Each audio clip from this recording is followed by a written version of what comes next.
We love our athletes and sporting events in this country and really around the world. And a couple of the biggest ones just wrapped up. We had the Winter Olympics earlier this year. The NCAA tournaments just wrapped up.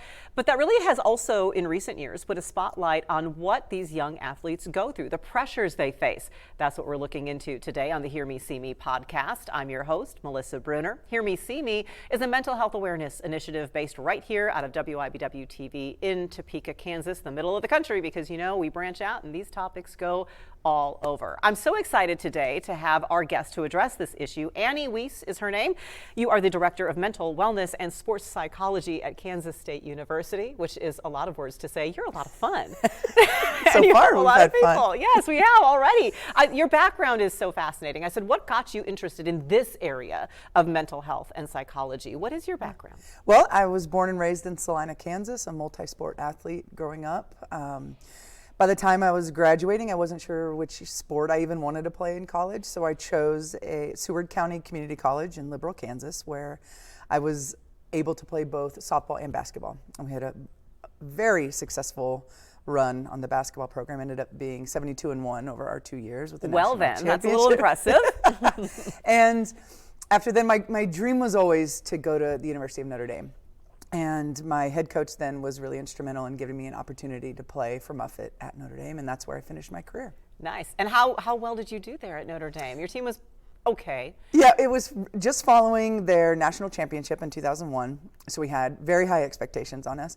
We ended up reaching 2 Sweet 16 rounds. Kind of the highlight of that career is coming actually to K-State. I don't know if I'm allowed to say this on camera, but we beat an undefeated at home team with Kendra Wecker, Lori Kane. Oh, they were the legends. Yes. But now you work for K-State, so it's That's okay. right. I'm trying to pay it back, little by little every year. Now it's okay. It's okay. But you know what?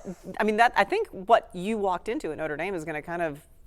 You can reach the Sweet 16, which when I was in school, I went to Marquette University in Milwaukee, and the men's basketball team, yes, they won the 1977 men's national title, but then from there, they kind of were downhill a little bit mediocre. And man, when they reached the Sweet 16, it was a huge deal because you're among the top 16 programs in the country. Out of hundreds. Out of the hundreds. Yeah. But it wasn't the national title, and you won that last year. Right. So I imagine people were disappointed in you all. You felt like, in some sense, you were underachieving.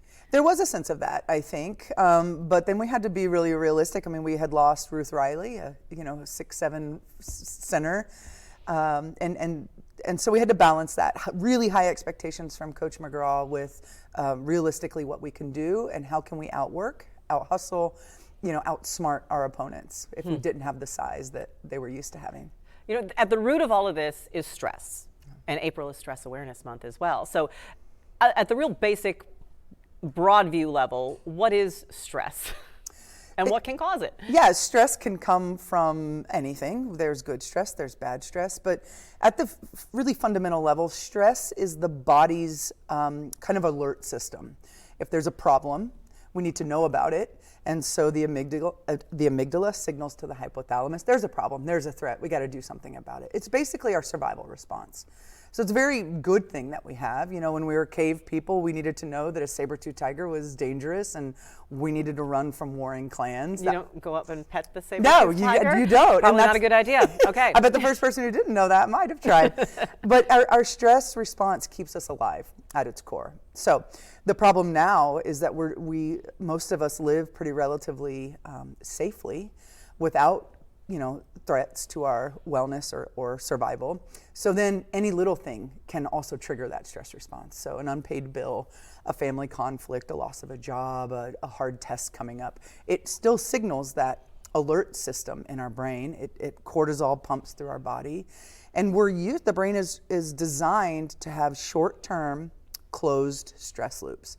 We have a problem, stress response comes up, we fix the problem, done. Now though, our stress is coming constantly. So those stress loops aren't as clean, they're not as closed, and that leads to chronic stress, which is the problem. And chronic stress then can create all sorts of problems in our body. I mean, our heart rate rises, our muscles tense. We could get migraine headaches, aches and pains all over. It can raise our blood pressure, cause heart conditions, lead to obesity or substance use and abuse. So it really, if it's unmanaged or not well managed, it can become a danger to our health and wellness. You mentioned a whole bunch of physical things that are actually happening. So even in that short term, these chemical things are coursing through our body, then how does that translate into real physical manifestation, like actual things that could happen? Yeah, it's the prolonged exposure to the short things that lead to the bigger problems. If our heart is pounding nonstop for days and weeks and months, then that can lead to issues. So that initial fight or flight response is actually nothing to be afraid of. We can learn from it. But if we avoid it or deny it or ignore it, that's the problem. But even in the short term, I would think if your heart's beating a little bit faster, then suddenly it's not as easy to catch your breath. Sure. Therefore, you don't have maybe the same physical endurance. Even just in basketball terms, running down the court can become a little bit more of a challenge if you're not able to control that physical response. Exactly. And I talk to our athletes all the time about, if you look at the relationship between stress and performance, it's actually an arch like this. So we need a moderate amount of stress to be in that zone, where our muscles need to be ready to run and move and pivot. Our vision needs to be hyper-focused on the ball or we're about to catch or the ball we're about to hit. So it's those stress responses in the body are actually very helpful for performance. When we get to be too much, we're in a panic response. And I can't shoot a free throw if I'm about to have a panic attack. And if it's too little, we also are going to be unsuccessful with our performance. I can't run a fast 100 if I'm about to fall asleep. So actually we need that moderate amount to get our body where we want it to be to perform. So you have to understand that. Yes. I imagine. I do a lot of educating about stress is nothing to be afraid of. And actually physiologically, fear feels a lot like excitement. And so if we feel the heart, feel the muscles, feel the chemicals floating, feel the butterflies, if I call it excitement, I might not be so afraid to do this thing that's in front of me. Like bungee jumping? Yeah, like bungee jumping, exactly. Or zip lining. Oh my goodness Rock climbing. gracious. Yeah, all of those things. kinds of things. So in our daily lives then, for people who aren't athletes, can that stress response also be helpful in some way, shape, or form? Yeah, I think anything that naturally occurs in our body can be helpful. I tell people all the time that we have physical pain and it's actually a good thing, so that our body is alerting us to the problem so we could fix it.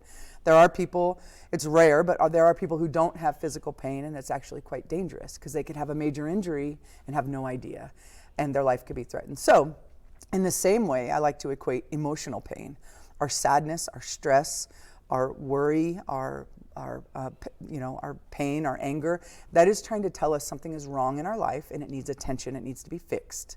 And so I like to reframe that emotional pain as your brain's trying to alert you to something that needs repair in your life. And if we can feel it, name it, and learn from it, we could develop a plan to fix it. And that's what stress is. If I'm experiencing the stress, my brain is telling me this thing is really important and it needs a bit of attention. But when we feel stress and then attach it to fear, it could become overwhelming and problematic. Right. You talked about how long-term there can be physical harm to your body if you don't learn tips to cope with stress. By that, your heart's going to start feeling it and all these other things. Mentally, what can it then lead to? Mentally, it is associated with depression, anxiety, panic disorder.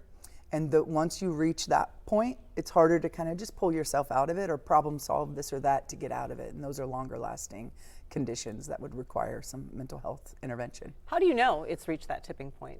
Well, I think this would be different for everybody. I tell my athletes that it's normal. It's the range of normal to have hard days and good days, and to maybe for a couple days not feel like yourself. But if you're feeling stuck in it, if you've gone to all your usual coping strategies and nothing seems to be working, or if you're isolating for days on at a time, if you're unable to take care of yourself, if even getting up and showering feels like a mountain to climb, that's a cue that we might need that there's something deeper might be going on and you might need some help.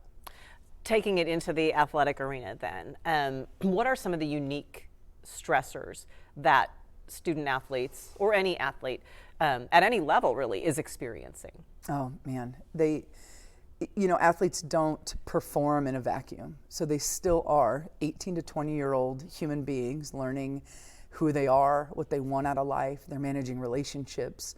They have to get up and go to class. So all the regular stressors. So I'm glad that you bring that up, because I say that a lot when we talk about college athletes, and we're sitting there and we're saying things on social media, or you see some of these comments, you see some, I mean, we've heard of some student athletes getting death threats because they didn't perform the way certain fans have wanted them to. And you have to remind yourself, NIL aside, big bank accounts that some of our college athletes now are seeing aside, they are still kids. They're still kids. They're learning how to adult. And their brains often aren't even fully developed until they're done playing sports. So I'm just so glad I didn't have cameras all around me all the time when I was a college athlete trying to figure it out. But yeah, but then unique to their sport, the demands on the body are outrageous. And they're expected to not only show up on time, show up early, show up with a good attitude, with good body language, no matter what had happened the night before. They're expected to be always energetic, always positive, always ready to fight. And then we have some of the, big money deals can create some stress and pressure. I've also seen the big money deals pressuring the athlete to stay in something that's maybe unhealthy for them. They're not going and trying to chase a bigger paycheck, but they're feeling pressure. Man, I got to stay here because I'm getting money here, but I don't like, it's hard here and I don't know what to do. Also, you mentioned the harassment online, and that has skyrocketed since it has become has become legal to start gambling on college athletes. We're seeing a rise in harassments, death threats, just the most vile comments online you can imagine our athletes are experiencing also. So let's first of all take that performance stress, the stress from the game itself, and the pressures to perform. This could be at any level. High schoolers as well feel pressure to perform for their school or whatever, because let's face it, it's tough, if your team's not doing well. And even just from the basic point of a recreational jogger, maybe might feel pressure like, oh man, I didn't, the expectations you set for yourself. I didn't feel as good as I should have today, or I just ran this like fun run 5K, but it was slower than last time. How do we get beyond that? How do we maybe psych ourselves up, if you will? Let's take it the reverse. How do we make sure that we're managing that stress when we go into that environment? I think it's important to set reasonable expectations for yourself. And what we see with high-performing athletes is that the athletes at the elite level who can engage in some self-compassion actually can outperform those who don't. So what used to work as like, I'll just be a huge self-critic, I'll be mean to myself and mad at myself, that anger will motivate me. At that level, it's no longer effective because everybody's, that good. So the ones who can engage in self-compassion are oftentimes more successful. I would tell the leisure athlete to tell themselves true things about their situation. Oftentimes we operate in assumptions or judgments or lies, and our brain is trying to trick us, and then that can lead to self-criticism and anger and disappointment. So if I tell myself, I trained as hard as I could when I got the opportunity to, I'm healing from this injury, the wind was blowing faster, not to make excuses, but to evaluate it in a fair way. Or I'm 52 and not 22 anymore, so the fact that I'm running more slowly is probably natural. Exactly, my body is naturally going through changes, right? I can't hold myself to 22-year-old me expectations. That's a truthful, neutral fact. And I like to operate from those. There you go. And then the other point with athletes is that they are doing this, I'm jogging by myself or with my husband on a trail or on a road somewhere. They're doing their performance in front of a crowd. Yeah. That's got to automatically add an extra level of pressure, anxiety, and everything else. Because if you screw up, everybody's seeing it. That's right. And that brings noise. They see TV cameras, all of those is just voices in their head saying, I have to do this, it has to be perfect. And then we lead very quickly to those unhealthy expectations and unreasonable expectations. And then physically, how does that manifest into one bad game leads to another bad game, leads to another? Yes, the ability to recover more quickly from our mistakes is a huge part of what we do. If we're not able to assess our performance accurately and fairly, we're going to get down, we're going to put pressure on ourselves. We might even overtrain to try to compensate from that, which is not good on the mind or body.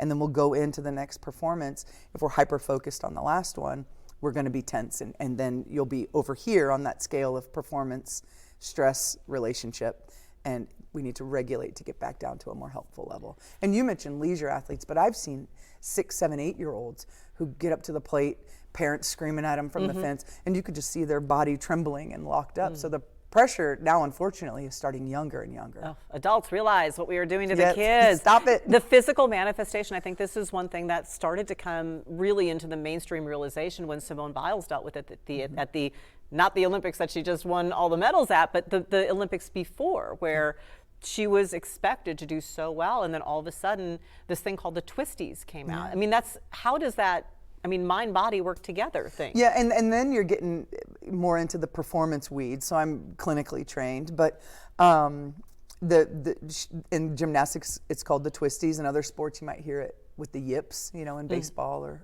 golf.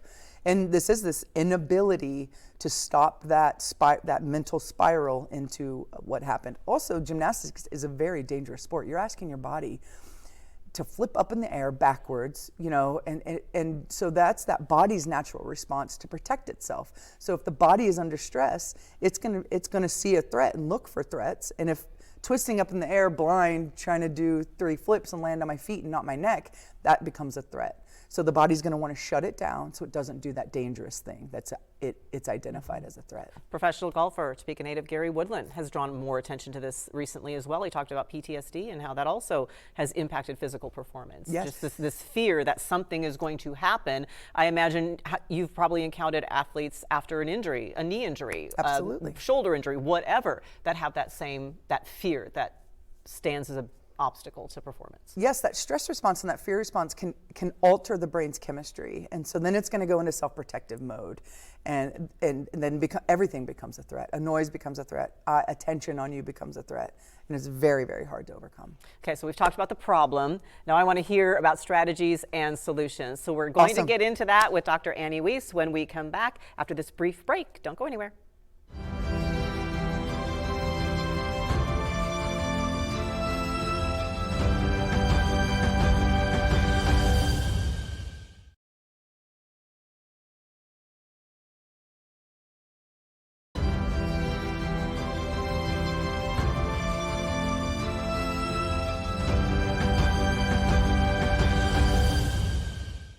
Welcome back into the Hear Me, See Me podcast. We are with Dr. Annie Weese, the Director of Mental Wellness and Sports Psychology at Kansas State University. A fascinating discussion on how our minds and our bodies work together, and particularly athletes face these unique pressures. It's not a myth, it really is true. As much as we want to hold athletes up to they're not affected by anything in the outside world. It is very true. They have brains that operate just like we do. And a lot of what we do in our office at K-State is we have biofeedback equipment where we're able to measure the body's stress response. So we can measure temperature, sweat production, muscle tension, brain waves, heart rate, respiration rate, and show the athlete where in their body they're holding their stress and really try to target that. So that's fascinating. That's just like all of our bodies. It works the same way. If you could, I don't know if you feel comfortable touching me, but feel how cold my hand is? Yes. That's because my blood vessels are making constricted. You nervous? Yes. I'm having a performance anxiety response in this moment. So well, you're doing great. Oh, thank you. You're doing absolutely great. But it's funny to see that because that's how some people function. I think a lot of people don't talk about something like this because they think it's all in my head. No one's going to understand. There's nothing real that's happening. That is like a finite way that you can put in black and white and red lines, blue lines, whatever it is that you're seeing, right. Purple lines because we're talking about Kansas State. Something real is happening. So once they have that information, equipped with that information, what do you do with it? Yeah, well, I like to start with what I call the big three. And this is for anybody. Athletes don't usually have to worry about one of them, but the 3 basic things we can do to help us better able to manage our stress is we can put good things in our body. So nutrition, eat well. Oh man, we could. I know. This I just had pizza last night. Come on now. There's a wide range of normal. There's no bad foods, but we could give ourselves good vitamins and minerals that are good for our brain functioning and our wellness and our mood boosters. We can rest our body. And this is a big one that if you tell me how much you're sleeping, I'm going to say, no matter what the number, it's probably not enough. You're dealing with college kids too, so yes. It's got to probably be exacerbated. Exactly. And the research shows that if athletes get 6 hours of sleep, which is a lot for some of our athletes, that they start to perform as if they have a blood alcohol level above the legal limit to drive. Oh my gosh. It starts impairing motor ability, reaction time, coordination at 6 hours of sleep. So I always want to hear something above 6 when I'm talking to my athletes. But sleep is so important. Not only does it help. Look at my phone app now, and I'm feeling really, really guilty about how much sleep did I get last night? This isn't a lesson in shame. nutrition either. This is just education. Okay, so nutrition, what you put into your body, resting sleep, your body. Yes, okay. so important with mood regulation, repairing our cells and muscles, even shifting what we learn to memory. Sleep is so important. And then the third one is moving our body, getting it out, moving it, exercising can be a great stress reduction. So beyond those three core ones, I always tell folks to engage in some sort of 5-10 minutes a day of some mindfulness brain training. And mindfulness at a simple definition is we're being right here in the moment, very intentionally, with no judgment of it. I tell my athletes, be with your feet. This can help the 52-year-old runner. I'm right here in my body at the starting line.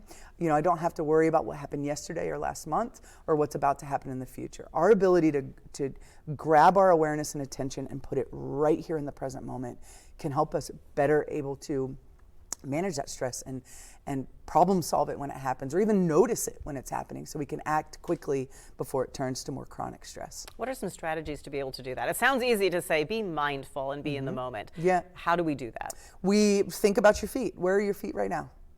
They are crossed right here on Crossed the floor. on the stage? Yes. Can you feel the chair behind you? Yes, because I've got a big pillow now, so I can feel it Spine behind me. support. Yes. And what do you notice around you happening right now? I'm focused on you because that's Yes, what you I are. try to do when I talk to people. But I do have the awareness that out of my peripheral vision, I'm seeing a camera. I'm seeing that there are brighter lights than normal all around us. Yeah. I'm seeing the correct graphic is behind us for those who are watching this on the video version. Right. Those are all the things I'm seeing. And so while you were attending to what was happening around you, were you thinking about yesterday or tomorrow? Yeah, because you made me think about the fact I ate pizza. was and before. then I'm like, okay, but I did have a banana to counteract it. Oh wait, now what is Annie saying? Well, So yeah, I and you're right. I am one of those people that sometimes I get a little lost in the moment because there's that whole like, how much bandwidth do you have in your brain? And I know that I sometimes overload mine, which I'm sure awareness is part of the issue here. Yeah. Being aware that it's happening, like you said. So yeah. Well, I try to teach folks that anytime you could take just a few moments to check in with all 5 of your senses. What do I hear in this moment? What do I see? What do I feel? You know, what do I taste? What's around me? That trains the brain to be nowhere else but right here. Future focused thought leads to angst and anxiety and fear. Past focused thought typically leads to depression, sadness, regret, and shame. So when we can ground our awareness right here in the moment, using all 5 of our senses, that can relieve us of that, you know, pressure or angst or regret and shame. So that's another tool. Yeah. How do you teach athletes to do that though when the clock is ticking? Yeah, well, we talk about refocus routines where very quickly for 2 seconds, you're going to take a breath. My eyes are going to lock on something. I'm going to say my refocus word, which is usually something like strength or calm or confidence. And I'm going to do my physical. You see a quarterback rub his hand on his towel before he takes a snap. Okay. That could be part of his refocus routine. When I was playing, I would, it sounds gross, but lick my hand and, you know, slick up my shoes. I've seen players do that. That was my refocus Okay. routine.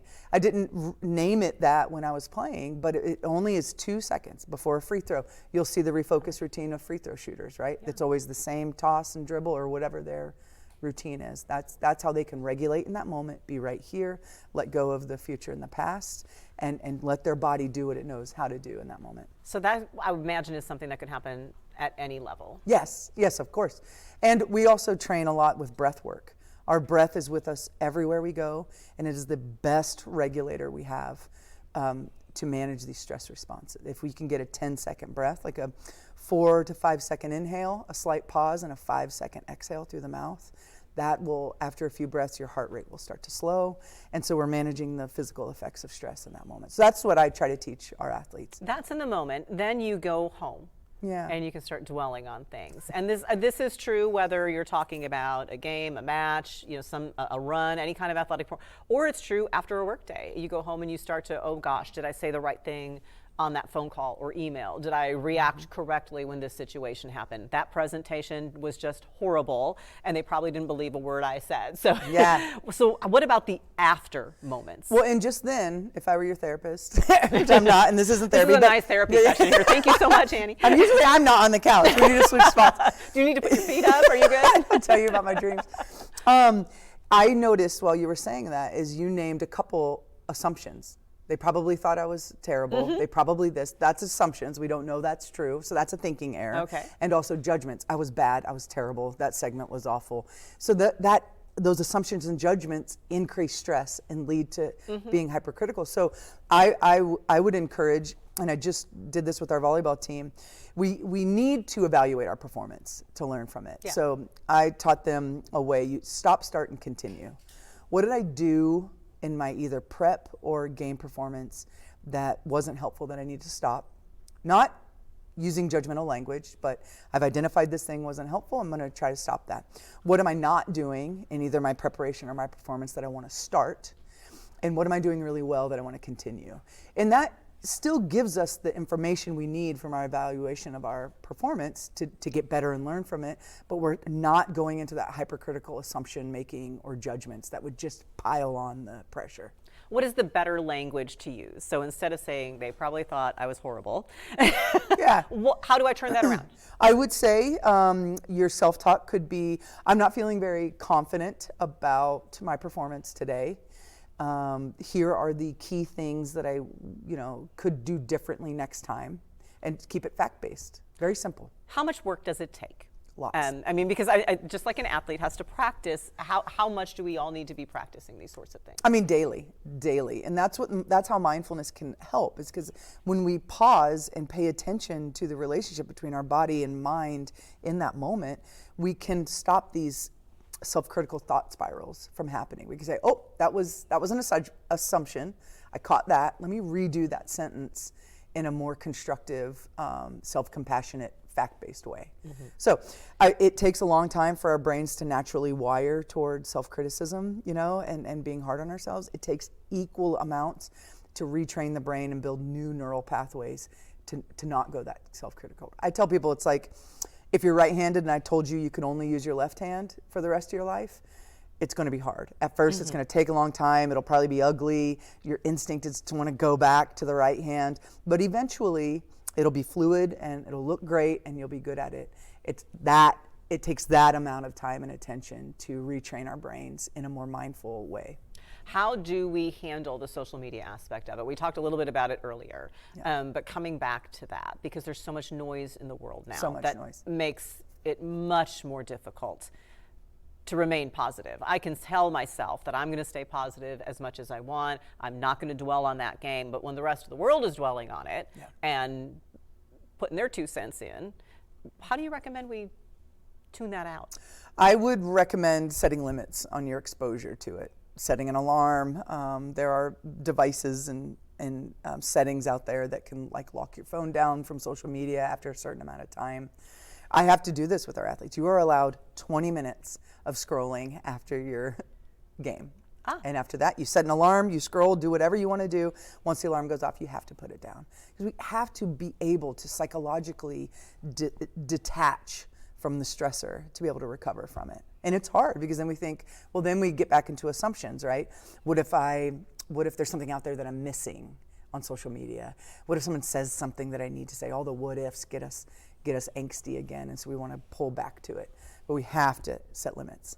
At your level, at the Division I college university level, how much of this is required for your student athletes now to do? It is not required. To meet with any sort of sports psychology, mental wellness? It depends on the coach, but we don't have a department-wide requirement. We are required by NCAA. Every NCAA institution is required to screen their athletes with a mental health screener before they start participating. So we do that. So based on their scores on their screeners, we might bring them in for a follow-up. Other than that, there's no mandatory sessions. And How much are people taking advantage of it, though, voluntarily? Oh, tons. When I first started, all I heard about was the stigma of help-seeking behavior, and no one's going to come. You have to work really hard to break that stigma down. And then I was bombarded, and I was like, where is this stigma? It's not here. So we probably, within any given year, pretty consistently, we've seen about 45% of our student athletes each year. That's really good because, and the reason I ask is because I was going to ask who should be checking in on our young athletes. I think about watching the Olympics, the Winter Olympics here recently, and Ilya Melinin, the figure skater. On the surface, everybody watching thought, and I did, I'm watching him thinking, this kid, young man, is so cool as a cucumber. The pressure's not getting to him. Just look at how he can laugh and play. And then he went out for that first solo routine, not the one in the team competition, but the first in the individual competition. And all of a sudden the world saw that, okay, he's not immune to pressure. Yeah. And maybe there was more going on here than anyone thought. So who should be checking in to make sure, we talk about check on your well friends. When we talk about mental, same for the athletes. I mean, how periodically would you suggest, and who should be some of those key people that should be checking in? And I bet Ilya had a team of mental health and performance experts around him. And they all do at the Olympic level. It's really great how well supported. And still the brain's going to do what the brain does. Yep. We could, and I think all we could do is to try to set someone up for success, and then, recover if it doesn't go well. But I think everybody needs to check in with somebody. And athletes especially are masters at masking their emotional pain because they've told to do so from a young age, right? Crying's for wimps, this or that, you're weak. Rub some dirt in it. Rub some dirt in it, you pull up your bootstraps and all that stuff. And so what they learn is it's bad to show emotion. Emotion is weakness. I have to be tough and macho, and that can really be problematic because their bodies will eventually break down or something will go wrong, and then I would love to be able to access those athletes before it gets to the point where it's a crisis or an emergency. So it's not just you, though, as the mental health professional that should be checking in on these athletes. Coaches, keep an eye out. Friends, keep an eye out. Parents, keep an eye out. And our athletic trainers are great. They spend the most amount of time with their athletes, more than the coaches even, because they're in the training room, they're with them all practice. So they are my eyes in the trenches. They know if something seems off. They know if someone's not taking care of themselves. And they do a great job of checking in. But yes, coaches, take a second to say, how you doing? Like, how's life outside of this practice? How's your family? How's school? What's going on for you? It takes just a few minutes to express care and love and concern for someone, and that could go a long ways. Did you feel the different pressure at the different level? Thinking back on the recently completed NCAA tournaments, was it different when you walked into the regional Sweet 16 court than the regular game that was happening during the season? It was different. I mean, you get like the police escorts to the arena, the cameras are everywhere, you see the brackets everywhere. It did feel different. And so it's really important to be able to ground yourself in those moments. It's just basketball. Nothing about the game has changed tonight. The court's the same, the ball's the same, the goals are the same, to remind yourself of you're prepared, you know what you're doing. It's okay. How also do you make sure that athletes understand that they have an identity outside of the sport? And we've seen that happen with some athletes as well, that they really struggle if they get an injury that keeps them out of the game, for example. Or college is done, now what? Or even high school, because let's face it, not everybody who's playing in high school is even going to go on to college athletics, and that can be their high school identity. But now what? How do you help people, and what should we be doing to prepare for that next step? Yeah, I try to incorporate it in all of my conversations. What are you doing for fun outside of your sport? Just to remind them that there is life outside of it, there is fun to be had. We talk a lot about rituals moving into practice, like leaving your day behind as you go in, and then being at practice, and then picking your day up. So not only so that if they have a bad practice, that doesn't leak into their fun time, but so that they can then give themselves permission to be something other than an athlete. Oh yeah, I actually love reading, or I love drawing, I'm gonna take this class. Unfortunately though, we don't often have the time to explore other identities until we don't have the 4 hours a day with our sport. So a lot of it happens at the back end. Now's your time to start working on saying goodbye to your sport and deciding what do you want this next stage of your life to be like. Unfortunately, the kind of identity crisis often happens after they're outside of after they've gone. So we try to give them resources and help prepare them with like a seminar and a kind of a panel presentation to them. But oftentimes with mental health, it's like we don't realize we're going to need it until we really, really need it. Right. Which is why we have conversations like this. That's right. Educating people. So you said we need to feed our bodies well, rest our bodies well, and move our bodies well. Move our bodies. Practice being mindful and in the moment. If there's any one point you want people to take away from this conversation, if they've heard nothing else, what should they hear? I would want everyone to know that your brain needs as much attention and care as your body does. And that if there is something happening or you're not feeling like yourself, it is okay to reach out for help and say, I'm not okay. It's a human nature to need support at times, so don't be afraid to do it. The athletes are doing it, you can too. I love that message. Annie, thank you so very Sure. much. Interesting, fascinating conversation. I always learn something. And no matter what level of an athlete you are, whether you are on the verge of going pro or if you're just that weekend warrior out there, we hear you, we see you.